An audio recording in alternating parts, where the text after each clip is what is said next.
नमस्कार दर्शकों, जेके प्राइम में आपका स्वागत है और मैं हूं विनोद कुमार। दर्शकों, आतंकी संगठनों ने एक मर्तबा फिर अल्पसंख्यकों पर दहशत फैलाने का प्रयास किया है।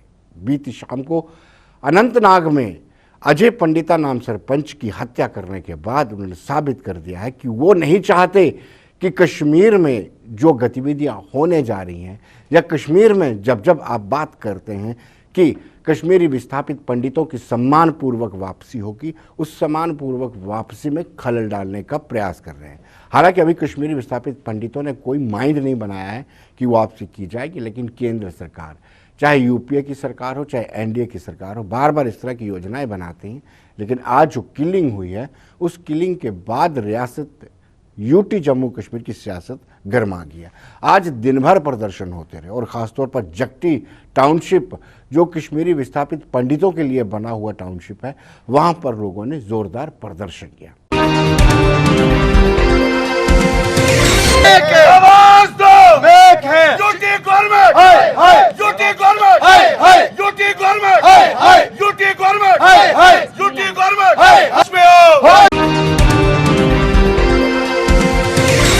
कल जो हमारे एक भाई गुजर गए, जो शहीद हो गए कल मिल्टन टू ने जिसको मारा है, हम उसके लिए आज जो है सरकार को एक चेतावनी देना चाहते हैं कि आज ये जो हुआ है ये आगे ना हो और इन चीज़ों पर जो आप प्रॉपर तरीके से इंक्वायरी कीजिए। खासकर 90 से लेकर आज तक जो कश्मीरी पंडित मारे गए हैं due to reason of bad and corrupt politics of this own country, इनके ऊपर जो आप एक्शन लीजिए, आप कानूनी कार्रवाई कीजिए, इनको आप जो पर्चा दे दीजिए, जो जो इसमें इन्वॉल्व है हमें इंसाफ दीजिए, ताकि जितने भी लोग इसमें इन्वॉल्व है 90 से लेकर आज तक, हमें इनकी हिस्ट्री चाहिए। अब चूंकि पहले हम कहते थे एनसी वो कर रही है, कांग्रेस ये कर रही है, आज तो बीजेपी गवर्नमेंट है जो कहती है कि मैं हिंदू के लिए है। मैं कहता हूं कि आज वो कहां है? हमारा एक सरपंच जो एक कदावर लड़का था, जिसको कौम का बड़ा भरोसा था, मतलब काफी जो कौम के लिए वो खड़ा रहता था, हर समय लिए वो खड़ा रहता था।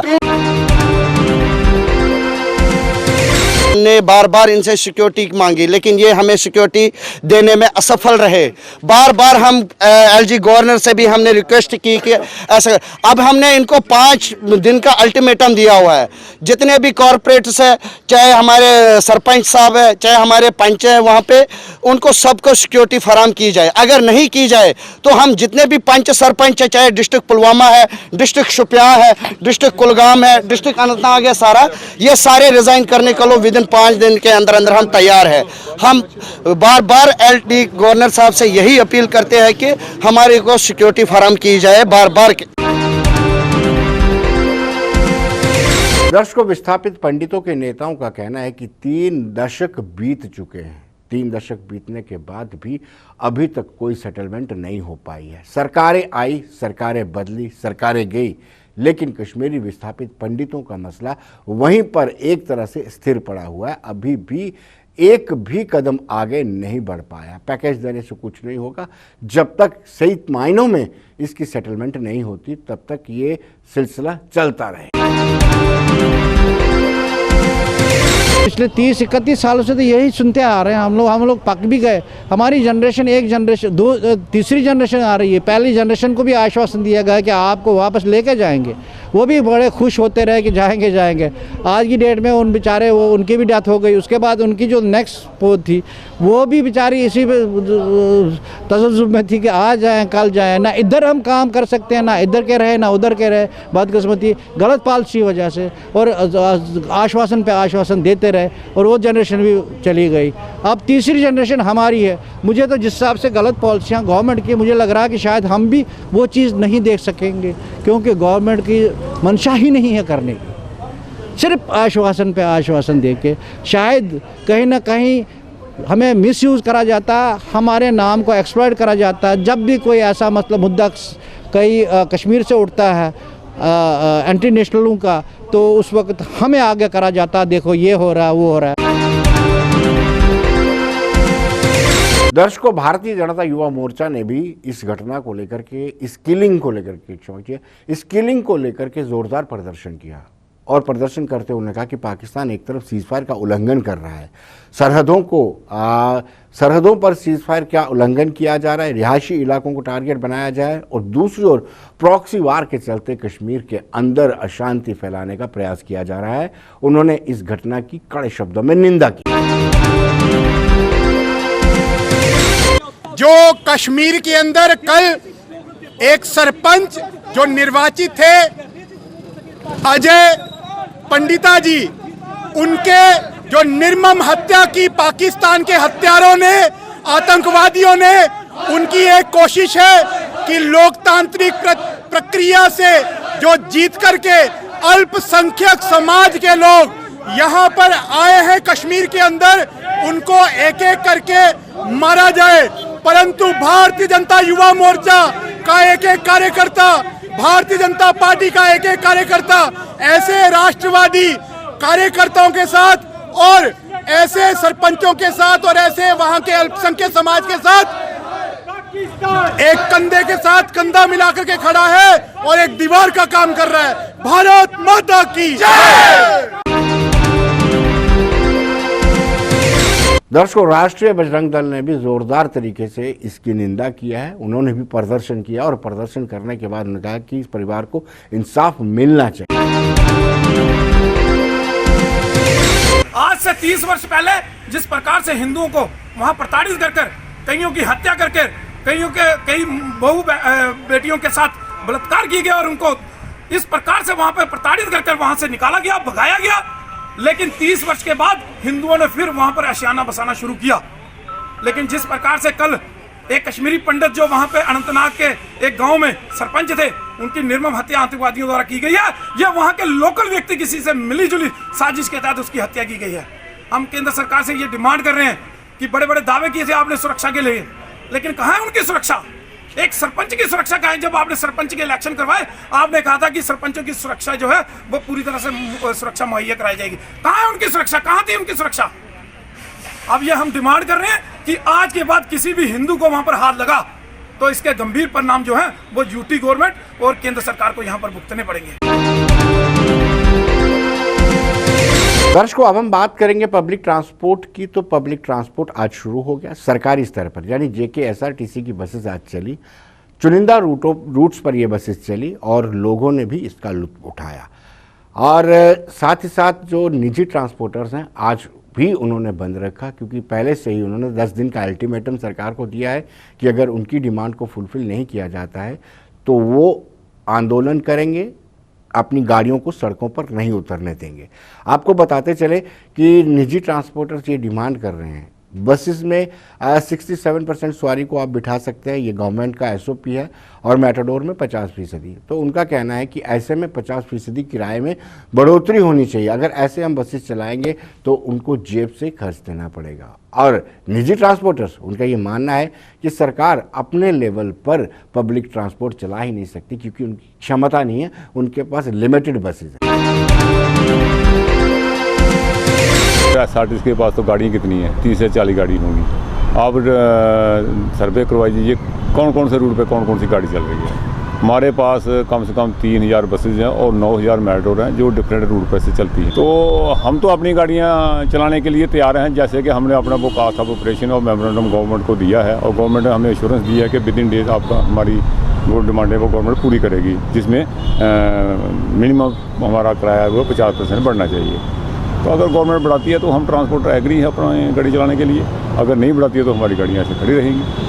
RTC अपनी गाड़ियाँ चलानी चलाए। RTC जो गाड़ी है ये पब्लिक की रिक्वायरमेंट पूरी नहीं कर सकती है, क्योंकि इनके पास गाड़ियाँ नहीं हैं। जहाँ कहाँ 3000 गाड़ी और कहाँ 30 गाड़ियाँ, वो कहाँ कहाँ ये भेजेंगे? डोडा भेजेंगे, किश्तवाड़ भेजेंगे, पुंछ भेजेंगे, रजौरी भेजेंगे, RSपुरा भेजेंगे, कठुआ भेजेंगे, कहाँ कहाँ भेजेंगे? हमारे पास जो रूटीन का चार्ट बना होता है, हमारी गाड़ी टाइम टेबल के मुताबिक चलती है, वो हर स्टेशन पर जाती है और लोगों को बेस्ट सर्विस देती है।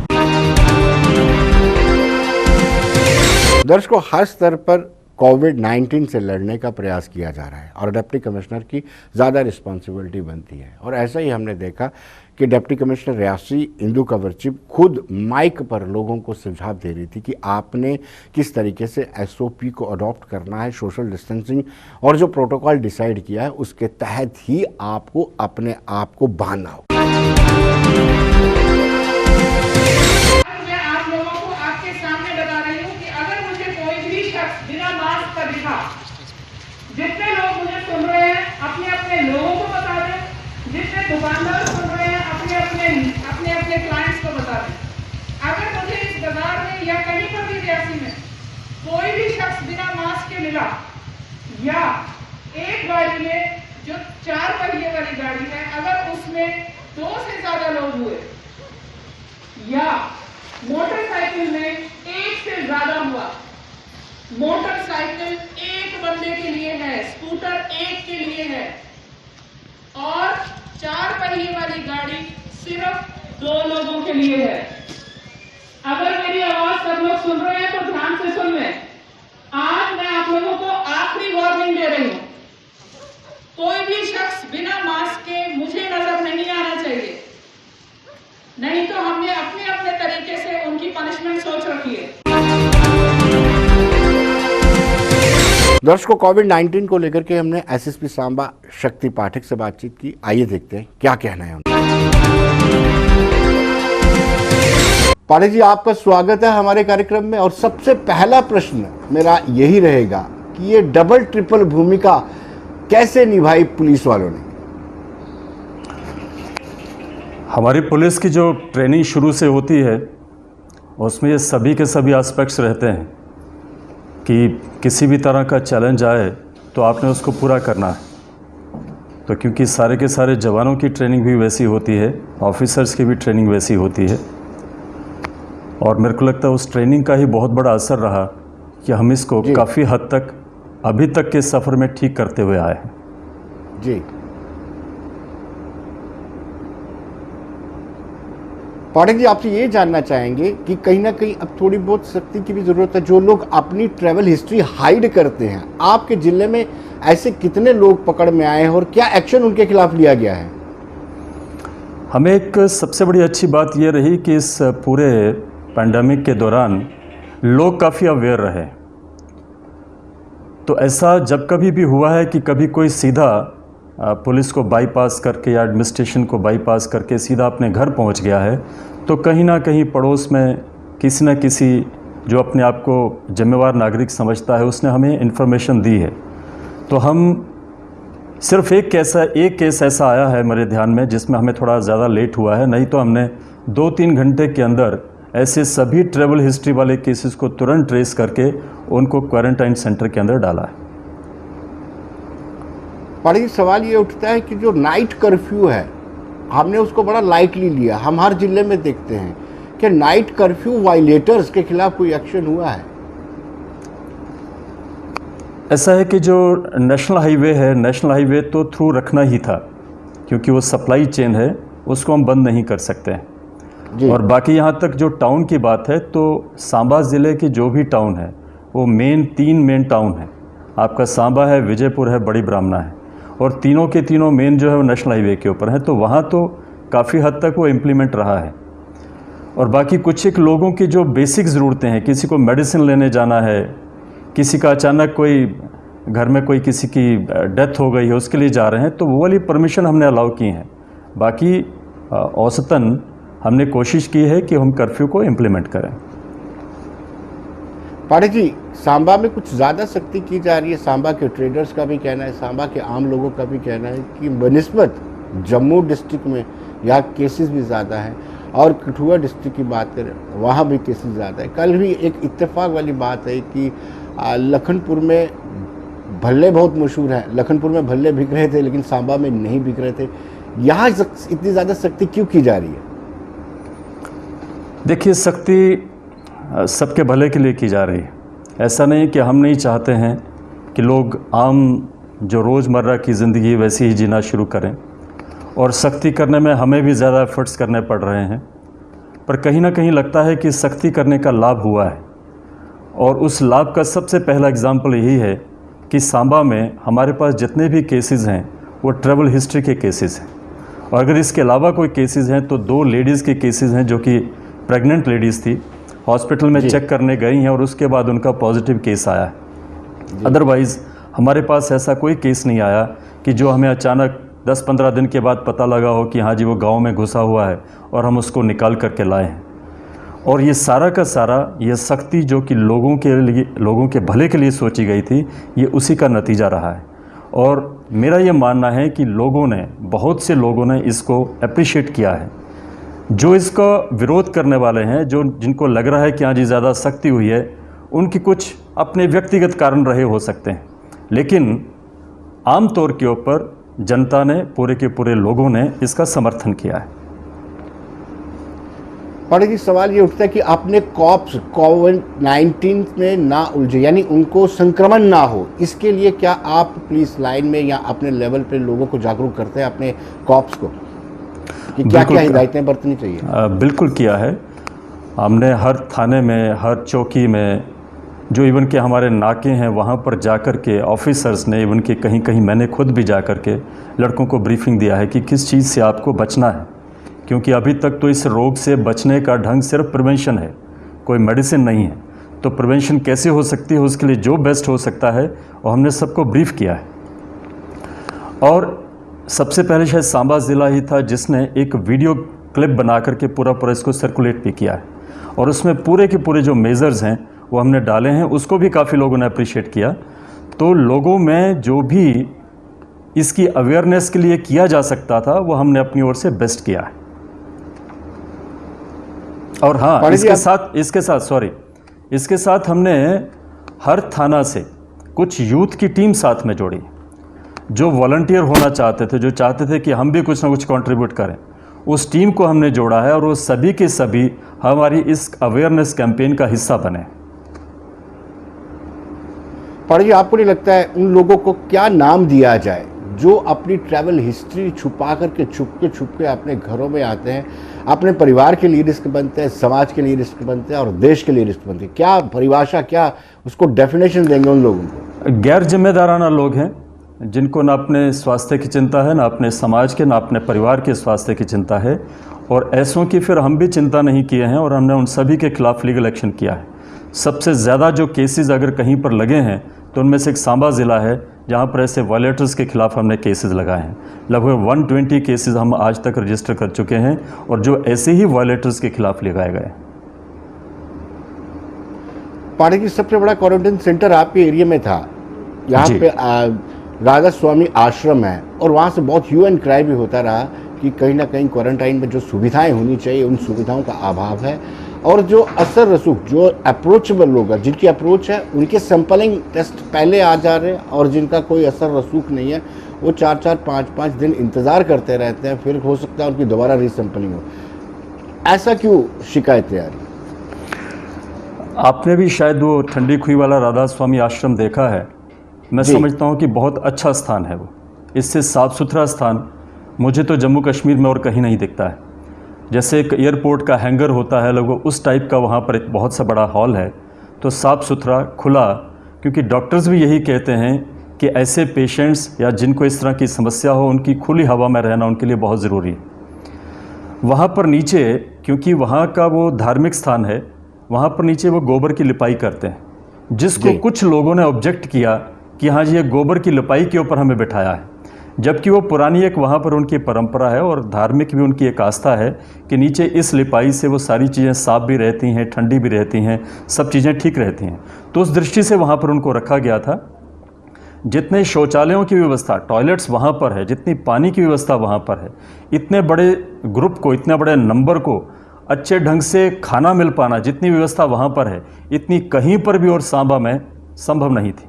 और शायद ये व्यवस्था सांबा में थी, इसलिए प्रशासन ने सांबा को चुना कि यहाँ पर जो लखनपुर से लोग आ रहे हैं उनको यहाँ पर रोका जाए। नहीं तो सांबा तो कठुआ और जम्मू के बीच में है, यहाँ पर तो कोई एंट्री पॉइंट ही नहीं बनता है। ये सारी की सारी या जो चेकिंग होनी थी या तो लखनपुर में होनी चाहिए थी या फिर जम्मू में होनी चाहिए, लेकिन सांबा को इस स्थान की वजह से चुना गया।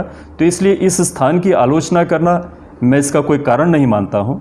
जहाँ तक वो टेस्ट वगैरह की बात है, तो ये तो एलिगेशन बिल्कुल गलत है कि कुछ अप्रोच वालों की रिपोर्ट पहले आ गई हैं और कुछ की जो रिपोर्ट थी वो बड़ी लेट आई, और जिनकी लेट आई वो अप्रोच वाले लोग नहीं थे। ऐसा कुछ नहीं, जो पेशेंट है वो पेशेंट है, और जो भी यहाँ पर टेस्ट लिए गए हैं उन सभी को प्रायोरिटी के ऊपर भेजा गया है। सिर्फ इतना कहीं फ़र्क ज़रूर रहा कि कुछ एक की रिपोर्ट्स जम्मू से आनी थी, कुछ एक की श्रीनगर से आनी थी और कुछ एक की जो है वो दिल्ली से आनी थी। तो वो जो एक गैप है कि यहाँ से उन सैंपल्स को कहाँ भेजा गया है और फिर वहाँ से रिपोर्ट आना, वही एक अंतर रहा हुआ हो सकता है।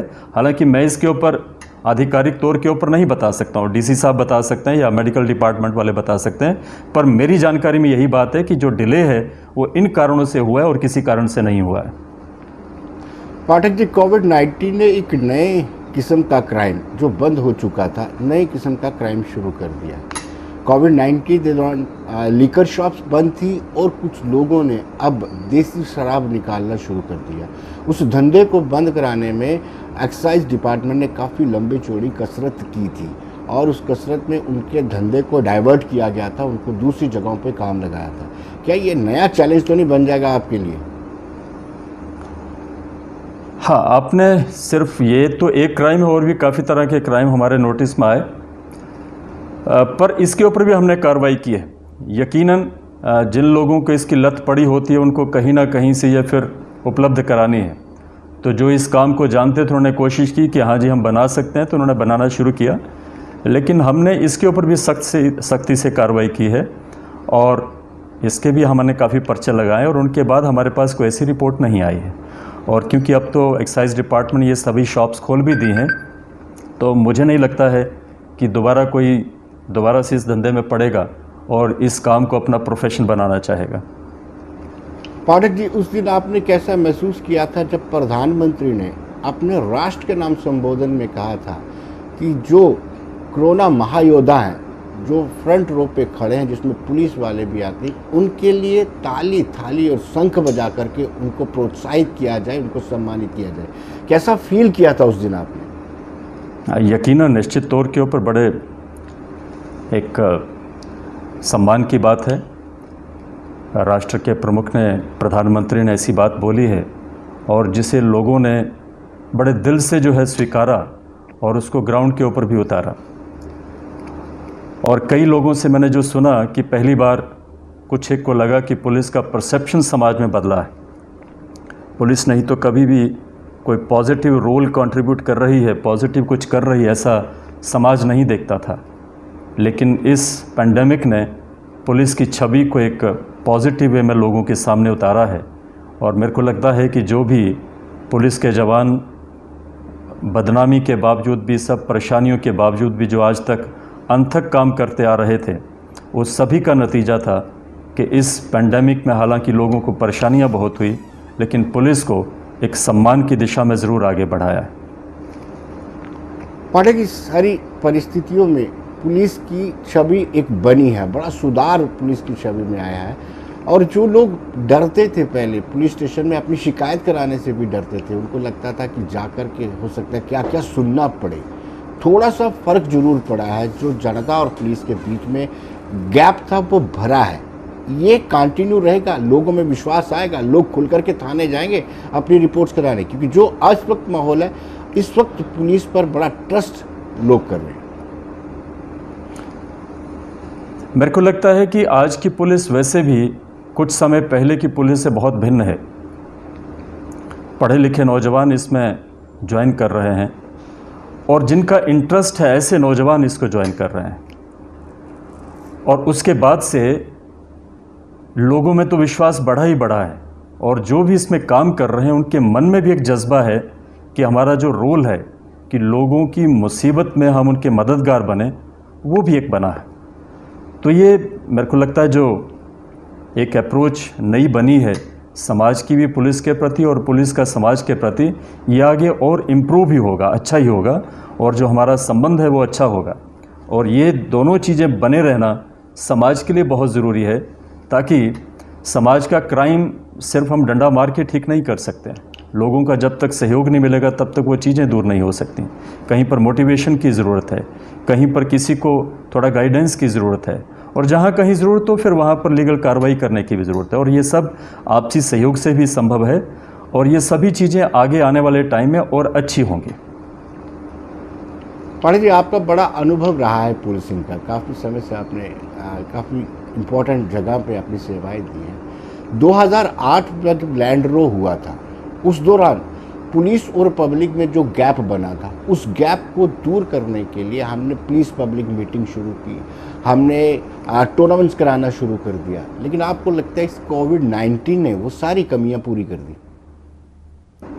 बिल्कुल, मैं ये तो बात पहले भी कह चुका हूँ कि कई बार ऐसे फैसले होते हैं और किसी एक डिपार्टमेंट के होते हैं और लोगों में जब रोष आता है तो पुलिस फ्रंट में आ जाती है। तो जो लोगों का गुस्सा होता है वो पुलिस के ऊपर आता है और पुलिस को वो सारा का सारा गुस्सा सहन करना पड़ता है। तो ये जो सब बुराइयां सहन करने के बावजूद भी और फिर भी लगातार लोगों के अच्छे के लिए काम करते रहने का जो एक जज्बा रहा है पुलिस में, मेरे को लगता है कि इस मौके ने उसको बड़ा पॉजिटिव वे में लोगों के सामने पेश किया है। और ये जो पुरानी सारी की सारी मेहनत थी, जो भी बुराइयां खाते माती रही, वो काफ़ी हद तक धुली हैं और आने वाले टाइम में और अच्छी होंगी। पांडे जी, अब सवाल ये बनता है कि एक बड़ा चैलेंज आपके पास आने वाला है। जब अनलॉक 1 शुरू हुआ है, चलो आपकी डिस्ट्रिक्ट में अभी इतना खुल के रियायतें नहीं दी हैं, आने वाले दिनों में आपको रियायतें भी देनी हैं। सोशल डिस्टेंसिंग को मेंटेन रखना बड़ा मुश्किल हो जाता है, अब आपकी भूमिका और भी सक्रिय हो जाती है। बिल्कुल, आपने बिल्कुल सही कहा है और यही बात मैंने अपने ऑफिसर्स को भी बोली है कि जब तक लोग सभी के सभी घरों में थे, सड़कें लगभग वीरान थी, गलियां सूनी थी, तब तक हमारी जिम्मेवारी इतनी नहीं थी। तब तक लोगों को सिर्फ बांधे रखने की जिम्मेवारी थी। पर अब क्योंकि यातायात भी पूरी तरह से चल रहा है, दुकानें भी चलेंगी, लोग भी बाहर निकलेंगे, छोटे मोटे उनके कार्यक्रम भी होंगे, तो ऐसे में हमारी जिम्मेदारी ज़्यादा बढ़ जाती है। एक तो ये कि रोग ना फैले, उसके लिए जो प्रिवेंटिव मेजर्स हैं वो सारे के सारे ग्राउंड के ऊपर इम्प्लीमेंट कराने हैं। और दूसरा कि अपने आप को भी सुरक्षित रखें, क्योंकि सभी जवान अगर हमारे सुरक्षित हैं तो हम आगे ड्यूटी कर पाएंगे। और अगर उनमें से अगर कोई थोड़ा सा भी असुरक्षित होता है तो हमारी ड्यूटी अफेक्ट होगी और हमारी ड्यूटी अफेक्ट होने से समाज की जो चीज़ हम करना चाहते हैं वो हम नहीं कर पाएंगे। तो निश्चित तौर के ऊपर हमारी जिम्मेवारी बढ़ने वाली है और उसके लिए हम तैयार हैं। हमने जवानों को पूरी तरह से ब्रीफ किया है और मैं उम्मीद करता हूँ, पूरा मुझे विश्वास है कि हम इस जिम्मेवारी में भी पूरा खरा उतरेंगे। पांडे जी, आखिरी सवाल आपसे, क्योंकि जम्मू में देखा 4 ऐसे केसेस हुए जहाँ में शवों की बेअदबी हुई, कभी डेड बॉडी को उठा के वहाँ ले जाना पड़ा, कभी यहाँ पे। क्या अपने ज़िले में आपने कोई जगह आइडेंटिफाई की है, शमशान घाट या ग्रेवयार्ड, जो चिन्हित किया हो कोविड-19 के लिए डेडिकेटेड हो? अब बिल्कुल ऐसा इंसिडेंट हो भी चुका है। पीछे एक हमारे पास कोई ऐसी शिकायत आई थी कि कोई 35-36 साल का नवयुवक है, उसकी डेथ हुई है और संभवतः वो कोविड केस है। तो उसके लिए हमने जो भी प्रोटोकॉल था वो पूरा प्रोटोकॉल लेकर के ही हमने उसका क्रीमेशन करवाया और लोगों ने पूरा सपोर्ट किया हमें। हालांकि वो बाद में नेगेटिव रिपोर्ट आई, लेकिन हमारी रिहर्सल भी इसके लिए हो चुकी है। तो मैं समझता हूँ कि लोग जितने समझदार हैं और क्योंकि हमारी रिहर्सल भी हो चुकी है, इन चीज़ों को ध्यान में रखते हुए हमें ऐसी कोई समस्या नहीं आएगी और कोई ऐसी किसी लाश की बेअदबी वाली कोई बात नहीं बनेगी। तो दर्शकों, आज के कार्यक्रम में बस इतना ही। कल फिर होगी मुलाकात। मुझे और मेरी पूरी टीम को दीजिए इजाज़त। नमस्कार।